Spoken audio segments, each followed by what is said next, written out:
Hello everyone, this is Deepak Kumar Sharma and you are watching Accounts Adda by Deepak Sir। जैसा कि आप हमसे पहले भी जुड़े हैं और जो आज पहली बार ये वीडियो देख रहे हैं तो भी पिछली वीडियो देख सकते हैं समझने के लिए कि जो हमारी सीरीज चल रही है अकाउंट्स में कंपनीज अकाउंट्स और उसमें जो यूनिट है हमारी शेयर्स, जिसे हम सॉल्व कर रहे हैं अपने इस यूट्यूब चैनल पे। तो कंपनीज अकाउंट्स शेयर में हमने कुछ थ्योरेटिकल आपको वीडियोस दी हैं जिसमें आप इसे थ्योरेटिकली समझ सकते हैं कि इसके बेसिक्स क्या है, फॉर्मेशन क्या है, शेयर क्या है, टाइप्स क्या है। आज की वीडियो जो है प्रैक्टिकल सीरीज की एक और वीडियो है। इससे पहले मैं बेसिक्स को समझा चुका हूँ, सिंपल क्वेश्चंस, प्रोराटा क्या होता है, शेयर किस प्रकार इशू किए जाते हैं आदि सारी बातें आप समझ चुके हैं। इसी क्रम में आज मैं आपको कॉल इन एरियर का बताऊंगा। कॉल इन एरियर जिसे हिंदी में अवशिष्ट याचनाएं भी कहते हैं।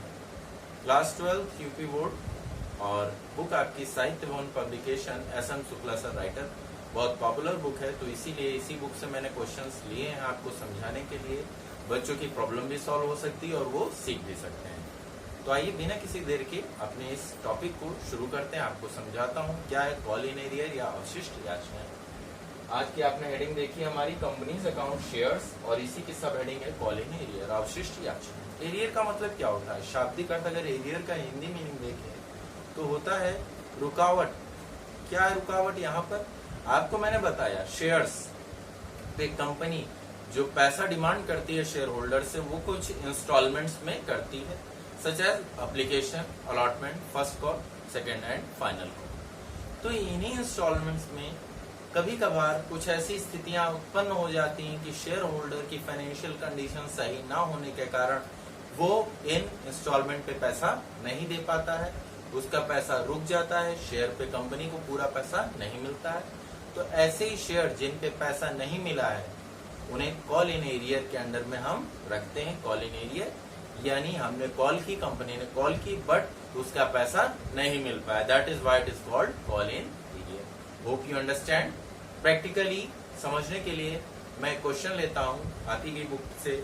क्वेश्चन नंबर 8 मैं ले रहा हूँ, इसे समझेंगे और क्वेश्चन का लिंक आपको डिस्क्रिप्शन में मिल जाएगा। जिन बच्चों के पास बुक्स अवेलेबल हैं वो बुक्स पे भी देख सकते हैं। आइए शुरू करते हैं क्वेश्चन के साथ। प्रैक्टिकली बेसिस पे कॉल इन एरियर को समझते हैं, क्या जर्नल एंट्रीज में इसको कैसे यूज करते हैं, कहाँ जर्नल एंट्री होती कॉल इन एरियर की। और साथ ही साथ आपको बता दूं कि ये जो क्वेश्चन नंबर 8 लिया है इसमें एक और पॉइंट मैंने आपको गाइड करने के लिए इस क्वेश्चन नंबर 8 को ही अप्रोप्रिएट लिया हुआ है कि एक और पॉइंट है इसमें कि जनरली आपको मैंने बताया कि जितने नंबर ऑफ शेयर कंपनी के पास हैं इशू हो रहे थे और उस पर ही एप्लीकेशन आ रही थी। एक केस आपने इससे पहले भी पढ़ा कि एक्सेस एप्लीकेशन आ गई, लेकिन इस केस में क्या है कि एप्लीकेशंस कम है। तो क्या होगा ट्रीटमेंट, आइए समझते हैं हमारे साथ। Call in arrear question number 8। Question number 8 है, एक कंपनी जिसका समावेलन हुआ, इसकी पूंजी 15 लाख है जो कि 1.5 लाख अंशों में विभक्त है। उसकी टोटल कैपिटल है 15 lakh rupees and it is divided in 1,50,000 shares. Okay, इनमें से हर शेयर की वैल्यू 10 रुपीज की है। पब्लिक में इन्होंने 1 लाख शेयर इशू किए। Here we will note it, जितने भी इशू होते हैं हमें उसे नोट कर लेना चाहिए। हम टेबल पहले बनाएंगे। पब्लिक में इन्होंने इशू किए 1 lakh share, 1 lakh shares of what amount? Of rupees 10 each. Okay.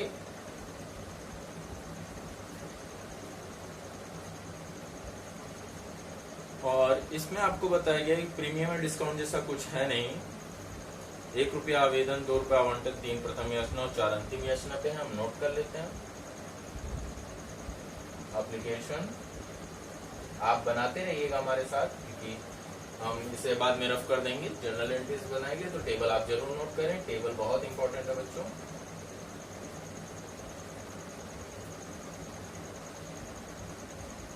First call और सेकेंड कॉल। ओके, तो आपको बताया गया एप्लीकेशन पे 1 रुपया, अलॉटमेंट पे 2, फर्स्ट कॉल 3 और सेकेंड कॉल पे 4। देख लें 2, 1, 3, 3, 6, 4, 10 यानी हमारा शेयर पे पूरी वैल्यू हो रही है। अब आपको एक और इन्फॉर्मेशन दी है कि हमने इशू तो 1 लाख शेयर किए थे बट पब्लिक ने अप्लाई कितने शेयर्स के लिए किया? Only 90,000 shares. तो हम यहां भी इसे लिख देंगे applied for what amount of share? 90,000 shares. 90,000 share के लिए पब्लिक ने अप्लाई किया। तो इस केस में आप अप्लाइड के अकॉर्डिंगली चलेंगे, ना कि इशूड के अकॉर्डिंग। ओके, क्यों अप्लाइड के अकॉर्डिंग चलेंगे, इशूड के अकॉर्डिंग क्यों नहीं चलेंगे? क्योंकि इशू तो आपने 1 लाख किया, लेकिन जब आपको पब्लिक ने 90,000 शेयर पे ही अप्लाई किया तो वो पैसा भी 90,000 के अकॉर्डिंग ही आपको रिसीव हुआ होगा। इसलिए टेबल हमारी 90,000 के अकॉर्डिंग बनेगी, ना कि 1 लाख के अकॉर्डिंग। आइए बनाते table. 90 multiplied by 1, simply 90,000 multiplied by 2, 1,80,000 multiplied by 3, 2,70,000 multiplied by 4, 3,60,000। ये आपकी अमाउंट हो गई। अब इसमें एक और एडिशनल इंफॉर्मेशन दी है जो हम डिस्कस कर रहे हैं, हमारा topic, that is call in ATM. आपको बताया गया कि एक शेयर होल्डर है ए, उसने 200 अंशों पर अलॉटमेंट और दोनों कॉल की राशि, और बी ने 500 शेयर्स पे दोनों कॉल की राशि नहीं दी है, उनसे नहीं रिसीव हुई। ए शेयर होल्डर है हमारे, 200 शेयर्स होल्ड करते हैं कंपनी के। इनकी इंफॉर्मेशन है कि ना तो इन्होंने अलॉटमेंट दिया और ना ही फर्स्ट एंड सेकेंड कॉल का पैसा दिया। तो अब इसे कैसे ट्रीट करेंगे? 200 शेयर है उसके पास, तो 200 की शेयर के अकॉर्डिंग उसे यहाँ कितना पेबल था? Multiplied by 2, that is 400 payable था। सेम हियर 600 यहाँ पेबल रहा होगा और 800 यहाँ पेबल रहा होगा, बट वो नहीं दे पाया। तो नहीं दे पाया तो ये पैसा क्या हो गया? माइनस हो गया, यानी ये हमें नहीं मिला। अब देखिए आपको एक और additional information, B 500 shares hold करते हैं कंपनी के। बी, इनकी शेयर होल्डिंग कितनी है? 500 शेयर्स पे। तो बी के 500 शेयर पे वो फर्स्ट कॉल और सेकंड कॉल नहीं दे पाए, तो बी का आप माइनस करेंगे। बी को कितने देने थे 500 के according? 1,500 for first call, and for second call he will have to pay 2,000, but he could not pay the same. उसे पे तो करने थे लेकिन वो नहीं कर सका। अब देखिए आप बैलेंस निकाल लीजिए, एक्चुअल आपको रिसीव कितना हुआ? 180 से 400 माइनस करेंगे तो कितना बचेगा? 179,600। ये आपको रिसीव हुआ, ये बैंक में आप लिखेंगे। और ये जो आपको पैसा नहीं मिला, ये ही कॉल इन एरियर होता है। Clear students? यही कॉल इन एरियर्स होता है जो आपको पैसा नहीं मिला। यहाँ पर आप देखिए 2100 रुपए आपका कॉल इन एरियर है। आपको कितना बैंक से रिसीव हुआ? 270 से आपको 2100 माइनस कर देना है। 2, 6, 7, 900, ओके, 108 और 2000। यहाँ पे 360 से आपको 2800 माइनस करना है, तो यहाँ कितना हो जाएगा? 357,200, ओके। ये आपका यहाँ रिसीविंग हो जाएगी। क्लियर? माइनस कर लेंगे तो आपका 357,200। ये आपकी टेबल है और ये दो आपके कॉल इन एरियर्स हो जाएंगे। सीए में लिखे दे रहा हूँ, CA that means not here chartered accountant, here CA means call in arrear, आप समझ लीजिएगा। तो ये हमारी टेबल रही, आप समझिए कॉल इन एरियर का जो पैसा हमें नहीं रिसीव हुआ। मिलना तो चाहिए था, बट शेयर होल्डर्स की कुछ प्रॉब्लम हो सकती है, तो उसकी वजह से वो पैसा नहीं पे कर पाते हैं। तो इसलिए ऐसी कॉल का पैसा एरियर मान लिया जाता है। कंपनी के लिए ये एक टाइप का लॉस, जाहिर सी बात है, उन्हें मिलना चाहिए था बट नहीं मिल पाया, तो इसलिए कंपनी के लिए एक टाइप का लॉस है।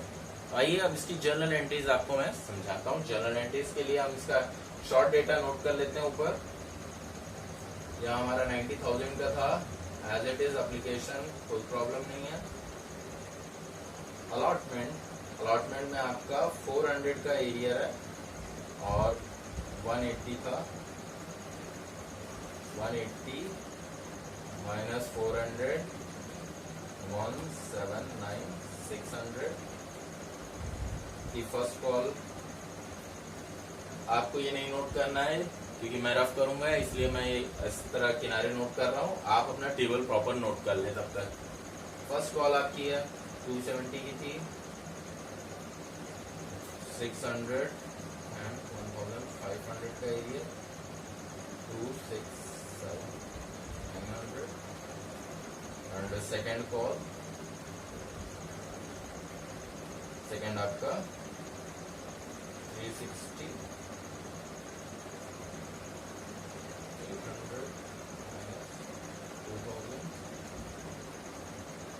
357। मैं आपसे ड्रॉप कर देता हूँ।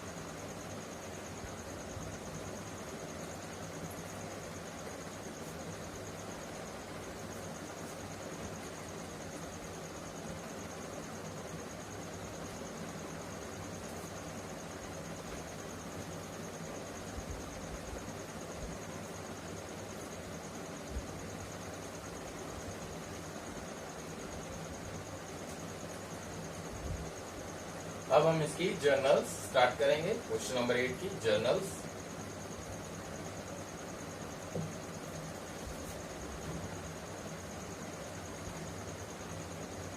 जर्नल एंट्रीज हमें करनी है।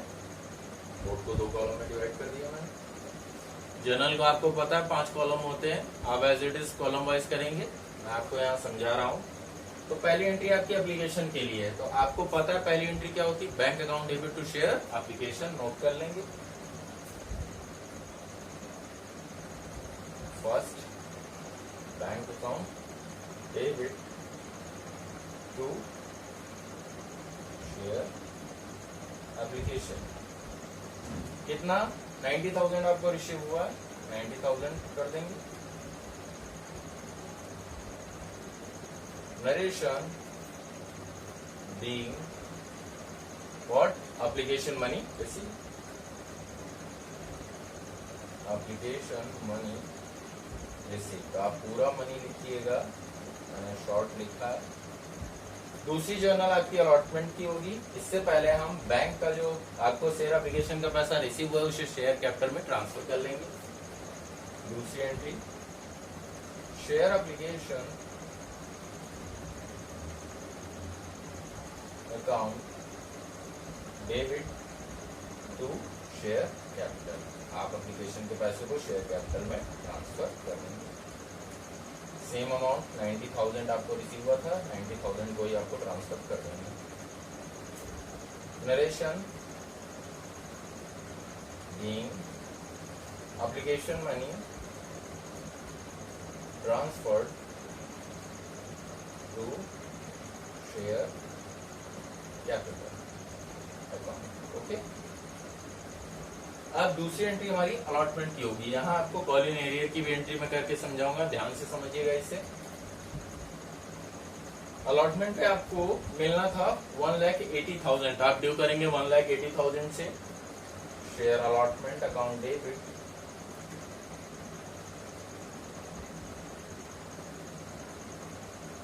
To share capital account.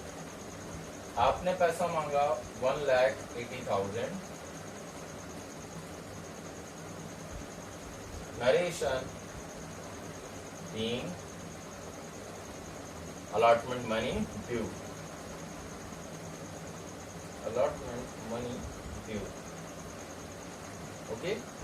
अब कॉल इन एरियर का कॉन्सेप्ट, जब आप मांगे पैसा तब तक तो आपको नहीं पता था कि हमें कोई ऐसा शेयर होल्डर है जो पैसा नहीं पे कर पाएगा, लेकिन जब रिसीव होता है तब पता चलता है कि किस शेयर होल्डर ने हमें पैसा नहीं दिया है। तो इसलिए रिसीविंग के टाइम कॉल इन एरियर की एंट्री करेंगे। और मैंने जैसा आपको बताया कि call in arrear is a type of loss for the point of view of company, तो इसलिए इसे डेबिट में लिखते हैं। आइए देखते हैं जर्नल एंट्री, ध्यान दीजिएगा। तो सबसे पहले हम बैंक लिखते हैं।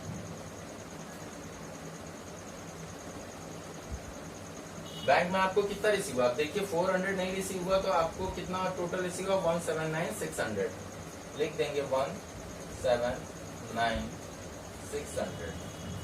एरियर कितना हुआ 400, तो उसे डेबिट लिखेंगे। Call in arrear debit, call in arrears account debit. कितना नहीं मिला 400 टू शेयर अलॉटमेंट। ये पैसा कहाँ का रिसीव हुआ हमें, allotment, share allotment account. Account कितना 1,80,000। डेबिट क्रेडिट आपका इक्वल हो गया, एंट्री हो गई। Narration being allotment money receive. Okay, आप यहाँ simple narration allotment money receive भी लिख सकते हैं। दूसरा एक और नरेशन का तरीका ये होता है कि आप नंबर ऑफ एरियर शेयर का माइनस कर लें। जैसे कि आपको 90,000 शेयर्स थे तो आपको 200 शेयर्स की पैसा नहीं मिला, तो आप ये भी लिख सकते हैं being allotment money received on 89,800 shares. तो इस तरह भी लिख सकते हैं। ओके, दोनों आपके लिए जो आपको सुटेबल लगे। एक और चीज आप डायरेक्टली भी लिख सकते हैं, bank account debit 179,600 to share allotment 179,600। वो भी तरीका सही है, बट इंडिया में ज्यादातर ये तरीका ही फॉलो होता है, इसलिए आप इस तरीके को जरूर फॉलो करें अपने एग्जाम में। ओके, आगे बढ़ते हैं। अब आपका आता है फर्स्ट कॉल और सेकेंड कॉल का कॉन्सेप्ट। फर्स्ट कॉल और सेकेंड कॉल देखते हैं। तो फर्स्ट कॉल आपकी देख लेते हैं। ड्यू करेंगे हम share first call account debit to share capital account. First call पे आपको कितना पैसा देना था, 270 आपको पे करना था, सॉरी आपको ड्यू करना था, लोग शेयर होल्डर्स को ये पैसा पे करना था। 270 का हम ड्यू कर देंगे। Being first call money due, being first call money due.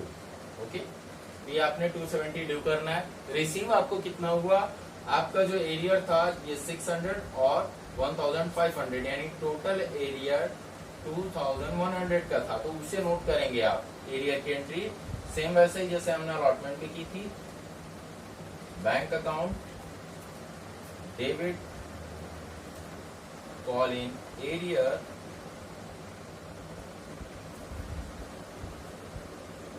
Account debit. Bank में हम लिखेंगे रिमेनिंग बैलेंस, दैट इज 267,900, 267,900 और 2,100 का एरिया था टू शेयर फर्स्ट।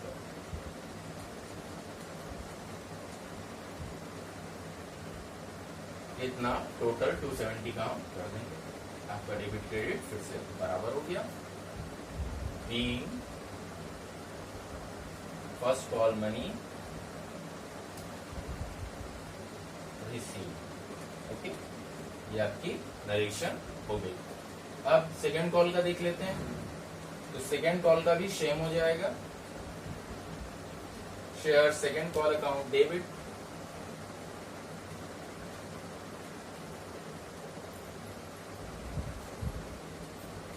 कितने से डेबिट करेंगे, 360 से। आप अपनी टेबल देख सकते हैं, 3,60,000 ड्यू किया था हमने to share capital account. Narration being second call money due.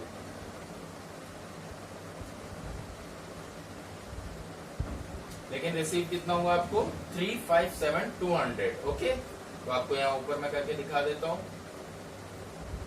800 और 2,000 का आपका एरियर था। रिसीव किया था आपने 357,200। ओके,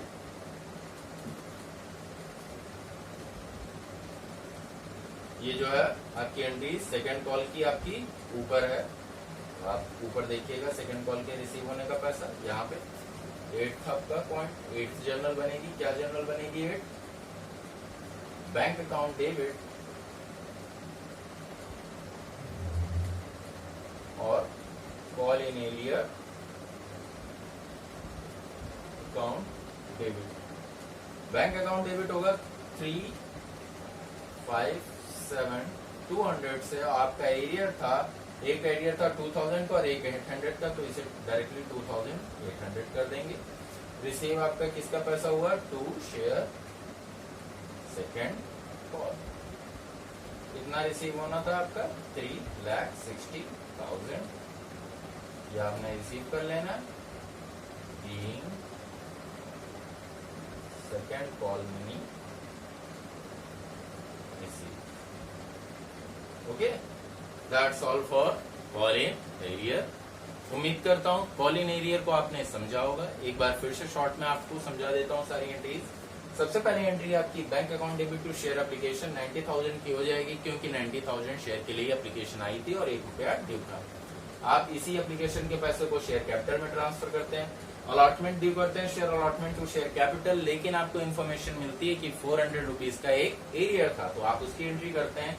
बैंक अकाउंट डेबिट आपका 179,600 होता है, call in arrears 400 to share allotment 1,80,000। Okay, allotment हो गया आपका। फिर फर्स्ट कॉल ड्यू करते हैं, share first call account debit to share capital ₹2,70,000 due करेंगे।